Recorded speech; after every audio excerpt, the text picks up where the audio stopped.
What is a nomad? Let's explore this simple yet deceivingly complex question in today's episode of How to Travel Full-Time.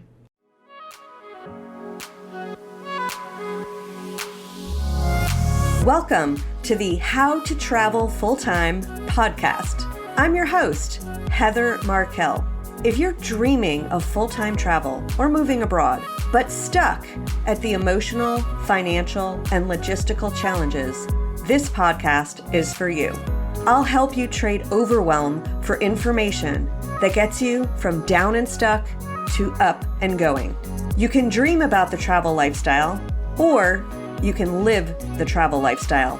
If you're ready to live it, then let's jump in together.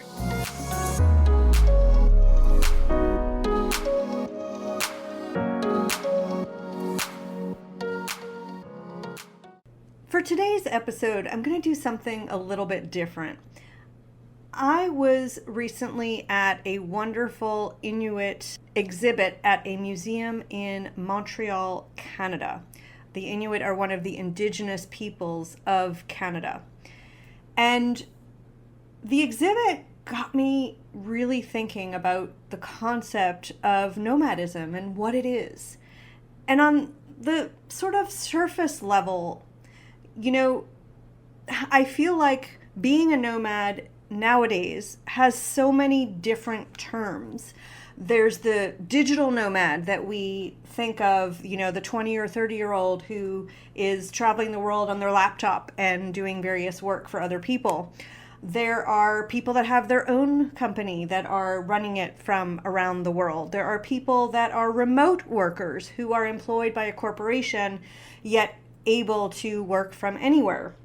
There are retirees who have retired from a job and are enjoying their later years just in the travel. There are also people taking gap years and sabbaticals who are not yet retired but are taking a career break. So there are so many different ways and categories in the nomad umbrella.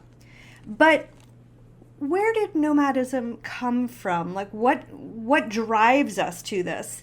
And that's where, looking at the deeper concept of nomadism is what really got me at this exhibit.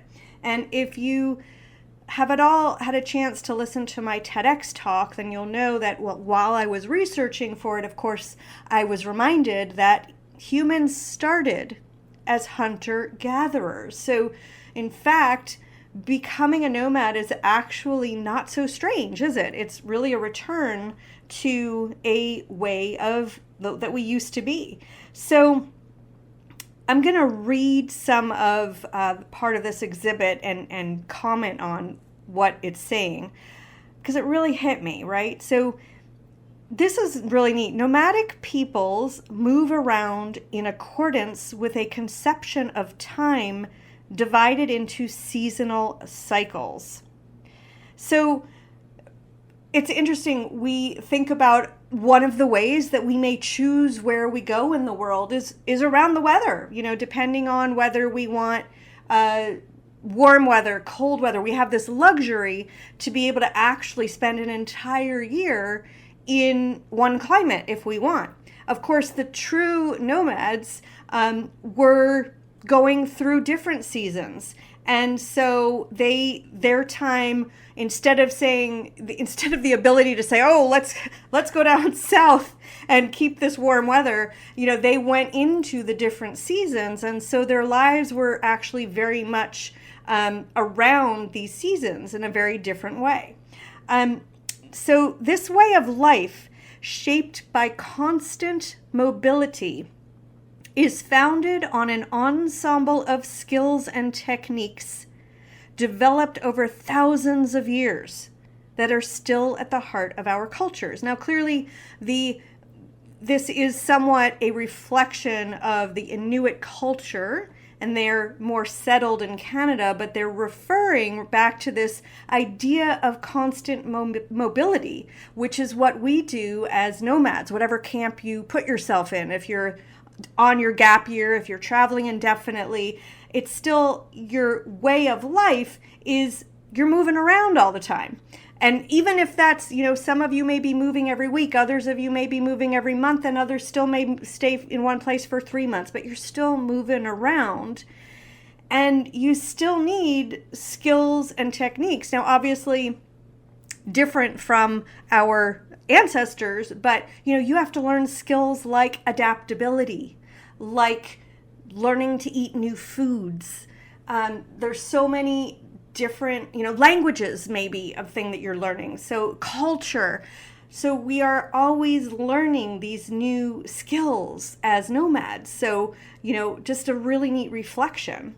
Now, nomadism, based on hunting, fishing, and gathering, requires constant movement to access resources, which results in a particular worldview rooted in observation, adaptation, and the maintenance of a network of relations with all entities of the universe. I love that. So essentially, while, food, like we don't need to migrate to find food, except maybe to, walk down the street to the restaurant, right? Food is more readily available to us now than our ancestors that were actually motivated to move for food. But you can see that, there's this movement for resources. And so the movement that we have today as nomads is in pursuit sometimes of knowledge as a resource, of variety as a resource. And we think about also, you may think about though, what kinds of food are available to you? Where do you want to go?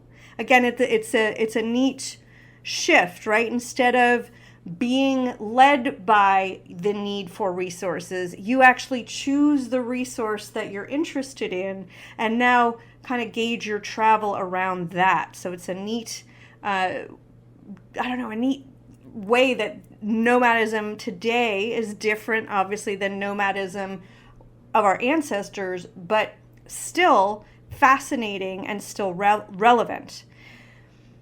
This lifestyle, which demands considerable diligence and should not be confused with vagrancy, dominated the course of human existence for millennia. So, in the last several years, there was a movie that came out called Nomadland, and, being a nomad got a bad rap. And the nomadism that I'm talking about, that if you're listening to this podcast, that you are doing is very different than vagrancy. This is a lifestyle of choice where you have chosen, typically, again, depending on whether you're doing a gap year, taking a few months off, or doing this lifestyle indefinitely, you may have given up a stable home, for example. And so you're living very much like our ancestors, wherever it is that you are. Clearly, you don't have to build your home, and you're staying in probably more accommodations that are more comfortable. Obviously, there's a lot of differences, but the point is that you are choosing this journey. It's of not having a formal home so that you can experience being at home around the world or around your country, wherever that is. So it's a really neat reflection on this lifestyle and remembering that, that this is a choice. It's a lifestyle of choice, and there's so much depth and richness to it. The exhibit pointed out that on the evolutionary scale, agriculture as a way of life represents only 1% of our history. For 99% of the species' existence, Homo sapiens has been a nomadic hunter-gatherer. So nomadism is a common factor of our evolution.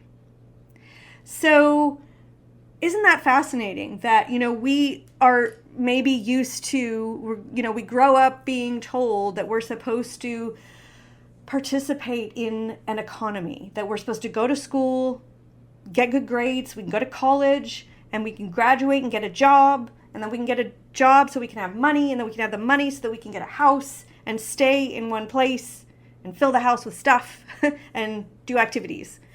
So it's very contrary to our larger history where we were nomads, right? And we were moving around, and I don't think I haven't researched this enough to be an expert on this, but I'm guessing that our ancestors as nomads did not probably see the number of countries and continents as we get to today.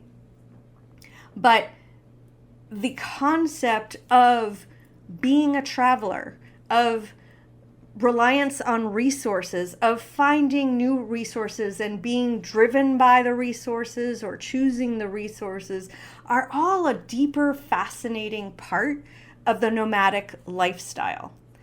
And so I wanted to do this episode today because I was just so struck by the information at this exhibit in the museum and how relevant it is to the choice of a nomadic lifestyle. And I think there is something like, it seems, it's funny, since it's part of our ancestry, it's also kind of ironic how if you're not living this lifestyle yet and you're looking at doing it in the future, it may seem like a really scary change and lots of work and lots of uncertainty. And yet, to remember that this is how we used to live.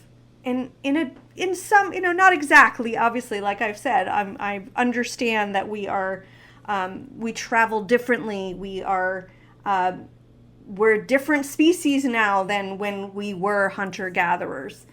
But it's interesting that it doesn't seem like more of a reflex to be able to go and live that lifestyle, I guess because we got our creature comforts. So just know that if you are considering a lifestyle of travel, whether that be a short period of time or a longer period of time, that this desire that you feel is rooted in, a long period of time of your own ancestors who lived by roaming and experiencing the world. And I think that's part of the magic of living nomadically, is that you get to experience the world on a whole other level than you do if you're just there on vacation or if you're just reading about it. Your senses are more alive, you're more aware, you're participating in other cultures in a way that you can't from a distance. You're learning perceptions firsthand of places that when you compare it to things that you read in books or in news, you may realize there's a lot of different information that you're experiencing firsthand than the way things were played out for you or portrayed to you in your reading, in your news, and so forth. So again, I just found this exhibit fascinating. If you are listening to this and wondering what the hell museum I was at, I'm going to post a link to it in the comments below. I thought this exhibit was fabulous. If you are in Montreal, I highly recommend that you go to this museum.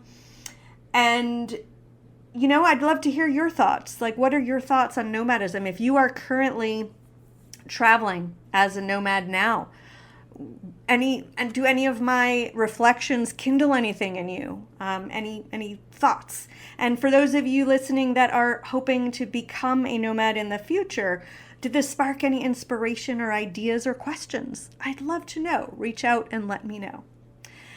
So that's about it for today's episode of How to Travel Full-Time. I hope you liked it.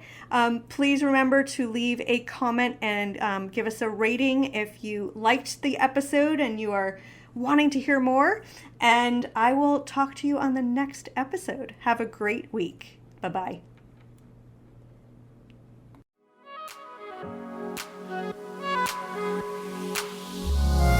Thanks so much for listening to the How to Travel Full-Time podcast. If you loved it, please leave a review and let us know. Make sure to subscribe to get the latest episodes. Check out the show notes for important resources related to this episode, and come visit us at travellifestylecoach.com to learn more great information. If you're ready to get started with the lifestyle, go to moneyfortravelbootcamp.com, where you can learn all the strategies to afford this amazing lifestyle. Talk to you next week.